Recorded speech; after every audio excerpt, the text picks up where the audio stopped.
We begin with breaking news. 3 people are confirmed dead and several others are injured after a shooting at a high school in Michigan. This is happening at Oxford High School in a suburb about 45 miles northwest of Detroit. According to the Oakland County Undersheriff, the suspected shooter is in custody.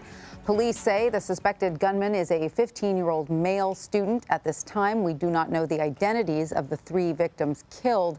6 others were shot, including at least 1 teacher. The entire incident lasted about 5 minutes. Joining me now is Kathy Guider. She is a former FBI agent and a former police officer. Kathy, welcome. Thanks for being with us. So we know the alleged shooter was armed with a semi-automatic weapon. What more do we know about the suspect?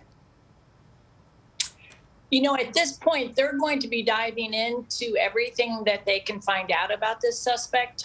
From what's being reported, he was a 15-year-old. He was acting alone.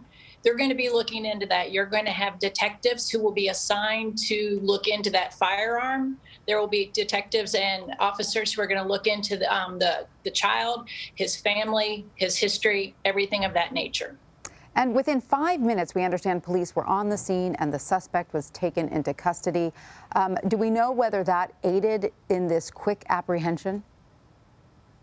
I would think it would have to have aided in the quick apprehension. You know, when you have officers in the area that can respond no matter their assignment and they can get there, and, you know, it's being reported that officers are on site, that's going to help contain the threat and, you know, hopefully get that child in custody as soon as possible, which it appears that happened. And do we know more about how those 5 minutes unfolded? Do we have any understanding of the crime scene at this point? Not that I'm aware of. It's still very much an active, ongoing situation, and not a lot of details are coming out at the moment because of the ongoing nature of the investigation. So as those details come out, you know, I think we're going to find out, you know, more about maybe his ideology, his motive. But at this point in time, not a lot of information is available. And we do understand that the suspect asked for an attorney. So what happens next in cases like these?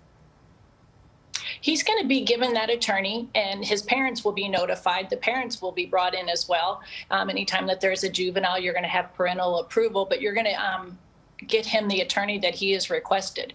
And most likely at this point in time, it would be a public defender unless the family has a personal attorney on hand or somebody that they have worked with in the past. But he will be given that attorney and the right to speak with his attorney. Now, at least one Michigan lawmaker is calling for stricter gun laws. The undersheriff says the suspect fired 15 to 20 shots. Do we know anything about the firearm used? I mean, I'm not familiar with this state's particular firearm laws, but I'm assuming at 15 he couldn't legally have obtained a gun. Correct. I don't know the Michigan state laws myself, but I don't know of any states really where under age 18 are allowed to legally obtain a weapon. So they're going to be looking once, you know, right away at the parents. Did the parents own this weapon? Where did he obtain the weapon from? Who, how much, you know, things of that nature. It's been reported that it was a handgun. There's also been reports of a semi-automatic weapon. So, you know, those are going to be some of the first things, get the evidence, get the weapon, and start working those avenues of the investigation. All right, Kathy Guider, former FBI agent and former police officer, thank you so much for joining us. We appreciate your insight. Thank you.